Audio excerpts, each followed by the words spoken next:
Get out of this house now. George's dementia had progressed to the point where he started yelling things like that more and more. I tried to act as if everything was normal to calm him down, but his son Robert and his wife Deborah would hurl cold words at him. Quiet down. You've completely lost it. Robert said. Really? How shameful. But well, we just have to endure a little longer. Deborah added. One day, we found a letter left by George, who had been hospitalized. Upon reading it and discovering the truth, I hurried out of the house, eventually exposing Robert and Deborah's misdeeds. My name is Linda. I'm a 54-year-old part-time housewife. My husband, Robert, is a 56-year-old company executive. We've been married for 30 years, and our 2 children have grown up and started their own families. We live with Robert's parents, making us a household of 4. We used to live separately, but we moved in together to take care of George after his health declined and he needed care. George was originally very healthy and he didn't need any care, but his health deteriorated after marrying Deborah, following an injury that left him needing care. Deborah, the younger new wife who joined the family 3 years ago, was much younger than George at 59, close to my age. With her flashy appearance and thick makeup, she looked much younger than me. When George decided to tie the knot with Deborah, he was head over heels for her. It was like he had found a new lease on life. But Robert, my husband, couldn't hide his discontent. Over dinner one evening he vented. Can you believe she might just walk away with half of Dad's fortune? I was dumbfounded. Fortune? But your dad's still up and about? Why even talk about that? George, trying to keep pace with Deborah's love for the great outdoors, often pushed himself too hard. They'd go on trips, hiking, and even camping, activities that were ambitious for someone his age. Unfortunately, this enthusiasm led to George injuring himself during one of their adventures. We got a call one night that George had taken a serious fall. Upon our arrival at the hospital, we learned he had a severe fracture and would be off his feet for a while. The fall occurred after a night of drinking, when he tumbled down a hillside near their mountain cabin. I couldn't contain my frustration and confronted Deborah. What happened to him under your watch? She responded with a shrug. We were up in the mountains, trying to catch a glimpse of a meteor shower. Thought it'd be a romantic getaway. I was astounded. You know he's been having trouble with his legs. Why would you think a mountain trip was a good idea? Her reply was dismissive, likening me to a scary witch for getting so worked up. My anger reached its boiling point, but Robert was quick to step in, reminding us we were in a hospital and needed to keep it down. Taking a deep breath, I realized the gravity of George's situation. He would need round-the-clock care, and it was clear that moving in with the in-laws was the only way forward. Feeling a burden, George apologized for the inconvenience. I assured him, "Don't worry about it, George. We're family, and we look out for each other. Let's focus on getting you back on your feet." I managed his care by hiring a part-time caregiver and enrolling him in a rehab program, which didn't sit well with Deborah. She complained about the costs, to which I sternly replied, "George signed up for these services himself, and we don't need your approval. This isn't about money. It's about his health and recovery." Deborah's displeasure was evident, but it was clear she wasn't prepared to shoulder the responsibility of caring for George herself. Deborah began to increasingly leave George's care to me and the caregiver, Michelle. Instead, she chose to spend her time out and about, both during the day and at night. It was during one of these quiet moments at home that George shared with me, his voice tinged with regret. Marrying again made me feel young at heart, but I never imagined she would be so self-centered. I guess I didn't see her true colors. His words resonated deeply with me. They stirred a mix of empathy and sadness, especially since my own marriage to Robert was hitting a rough patch. Robert's late nights at the office became more frequent, and the distance between us grew. Conversations became rare. When he did come home, it was often with a trace of women's perfume clinging to his clothes or a preoccupied smile directed at his phone rather than me. One afternoon, while tidying up, I found a gift-wrapped box in Robert's bag, bearing the logo of a fancy jewelry brand known for its women's accessories. My mind raced with suspicions of an affair, though part of me hoped it was merely a business gift or some form of networking necessity. The thought of confronting him crossed my mind, but the thought of stirring up more trouble on top of managing George's care held me back. In a moment of resolve, I decided to hire a detective to discreetly investigate, hoping for peace of mind. Then one day, amidst the chaos of my part-time job, I received an urgent call from Michelle. George has had a severe allergic reaction and is being rushed to the hospital. She exclaimed. I immediately thought of George, known for his severe shellfish allergy, a detail we all meticulously guarded against. Is George okay? I'll be right there. I assured him, my voice steady despite the panic setting in. When I arrived at the hospital, I was relieved to find George stable, the doctors having managed his symptoms efficiently. Michelle, who had accompanied him, explained that the day's lunch, unusually prepared by Deborah, was the likely cause. I was busy cleaning since Deborah insisted on cooking today. Then I heard George's pained groans. She recounted with concern. And Deborah? I inquired, disbelief and worry mounting. She had already left the house. With no response from her and George's condition worsening, I had no choice but to call an ambulance. Michelle replied. The revelation that Deborah had left even as George suffered was shocking. It painted a clear picture of her priorities and lack of concern for the well-being of someone she should have cared for. After numerous attempts to reach my mother-in-law, Deborah, by phone, my frustration erupted the moment she finally answered. Deborah, where are you right now? George is in trouble. What on earth did you feed him? I demanded, barely containing my anger. Since you keep nagging me about caregiving, I thought I might as well try cooking for once. Why am I being yelled at? It was just a salad from the convenience store. She retorted, her voice dripping with defensiveness. You know George has allergies. We have to be careful even with the seasonings. I reminded her, trying to keep my voice steady despite the rising panic. I can't be expected to look after every little thing. Deborah snapped back, her frustration palpable, before abruptly hanging up the phone. As this exchange unfolded, George, lying in his bed, listened in, visibly deflated by our words. It seemed as though he had aged years in just that moment. My concern for him quickly overshadowed my initial anger. Following this incident, I consulted with a doctor to prescribe emergency medication for George should a similar situation arise again. Since then, a noticeable change had occurred in George. His forgetfulness became more pronounced, and he started saying things that didn't add up. Even after meals, he would claim not to have eaten, asking, "Oh, I thought I just had a dinner.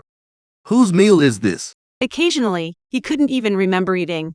Though such comments, Deborah would mockingly say, He's completely lost now. Can't even remember what he ate just now. Please, Deborah, don't talk like that. I implored, trying to infuse a bit of warmth into the chilly atmosphere. Whenever I spoke kindly to George, it seemed to lift his spirits, suggesting his condition might be mild cognitive impairment. However, George's condition seemed to worsen over time, occasionally shouting, "Danger! Everyone run! Get out of this house!" Attempting to soothe him, I'd act as if nothing was amiss, but Robert and Deborah only offered cold retorts. Quiet down. He's completely lost his mind. They would say, or suggestively ask. Hey, can we just put him in a nursing home? I was agreeing on the idea. They would quickly become concerned about the costs. Do you have any idea how much that would cost? Nursing homes aren't free, you know. It'll eat into the inheritance. They'd argue, revealing their true priorities, fed up with their greed. I couldn't help but retort, if that's how you feel, then please take care of George properly. This is his home, after all. That's why we're leaving the caregiving to you. They snapped back, insinuating that caregiving was all I was good for, given my lack of inheritance rights. The atmosphere in our home thickened with tension, a tension that was palpable every time the word inheritance was mentioned. It seemed like Deborah and Robert were more interested in what they stood to gain than the well-being of George. This realization hit me hard, especially after witnessing Deborah's negligent actions that had twice endangered George's health. My trust in Robert, my husband, was already hanging by a thread, and the discovery of his affair only served to sever it completely. The private investigator's report laid bare his infidelity. It showed that he was not just betraying our marriage but also jeopardizing our financial stability by lavishing money on his younger colleague. My heart was heavy, not just with the betrayal. It was also overwhelmed by the concern for George, who remained blissfully unaware of the danger lurking within his own family. On a particularly sunny Friday afternoon, as I prepared for the weekend ahead, I found myself navigating the aisles of our local supermarket. With the helper and daycare off for the weekend, it was up to me to ensure George had nutritious meals to sustain him.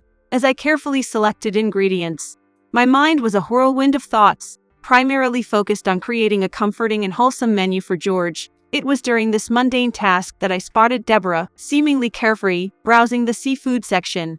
To my utter disbelief, she was filling her basket with frozen shrimp and crab, completely disregarding George's severe allergies. My heart skipped a beat as panic set in, and I was rooted to the spot, watching her every move. The sight of her casually strolling out of the supermarket, basket in hand, was enough to send me into a frenzy. I dashed home, anxiety coursing through my veins, only to find George missing.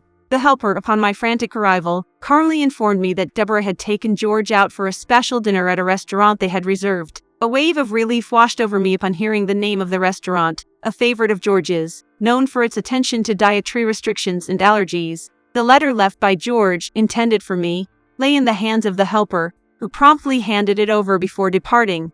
As I unfolded the note, a simple piece of memo paper, I was met with a message that sent shivers down my spine, echoing George's often frantic warnings. Escape from this house now. In a moment of clarity, amidst the whirlwind of emotions, I remembered Deborah's shopping spree. A sense of dread enveloped me as I rushed to the kitchen cabinet, the usual storage spot for George's emergency medication.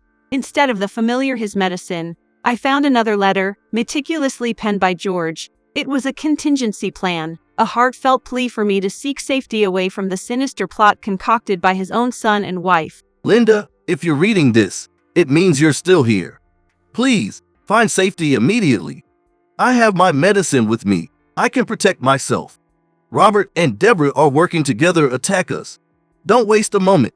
Seek out this lawyer immediately. George's foresight to leave this letter, hidden in a place only the two of us knew, alongside the emergency medicine, was a testament to his concern for my well-being amidst the brewing storm. In the quiet of our home, a place once filled with love and laughter, I found myself enveloped in a chilling silence, broken only by the ominous creak of the front door. It was a sound that sent shivers down my spine, a prelude to the terrifying realization that I was not alone.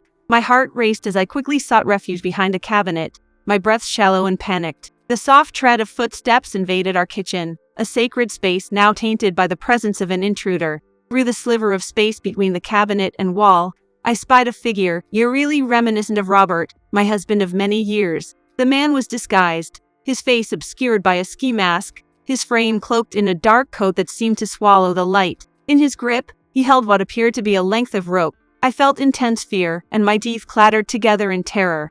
Yet, within me, a spark of determination flickered to life, pushing me to act. With every ounce of courage I could muster, I made my way to the side door of the kitchen, my movements as silent as the night. I burst forth from my hiding spot, the cool night air greeting me as I fled, my feet barely touching the ground. Behind me, a voice, chillingly similar to Robert's, cut through the night. Wait. But I couldn't. Heeding the voice would mean falling into whatever dark plot had been set in motion. The realization that my husband, the man I had shared countless moments with, could have such sinister intentions was incredibly difficult to accept. I ran, the concrete beneath my feet a stark contrast to the warmth of our home. How far I ran, I couldn't say, but by the time I reached the safety of a bustling sidewalk, the soles of my feet were a testament to my desperate escape, bloodied and raw. Despite the pain, I reached for my phone, the liar's number in the darkness. The voice on the other end of the line was a lifeline, promising safety and action. As the taxi whisked me away, my mind was a whirlwind of worry for George, but the liar's words offered a sliver of comfort that he's safe for now. The plot that they had unfolded was like something out of a nightmare. George, the ever-doting father and husband, had sensed the danger lurking within our own family. His decision to dine at the restaurant, a place familiar with his allergies, was a calculated risk, one that nearly cost him his life when he ingested food tainted with his allergens.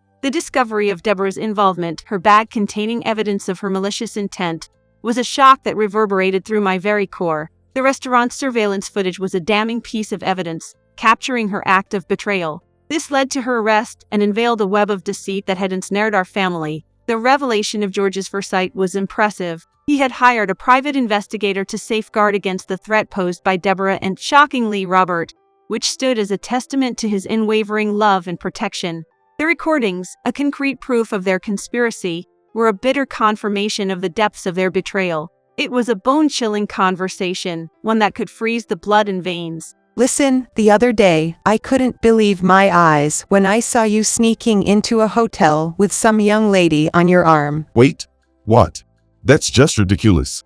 You've got it all wrong. Don't bother playing dumb with me. I've got the whole thing on camera. Just imagine if Linda gets wind of this, she won't hesitate to slap you with divorce papers and demand a hefty sum for alimony. But you know, your secret's safe with me, for the right price. Look, it's complicated. She's expecting, and we're scraping by as it is.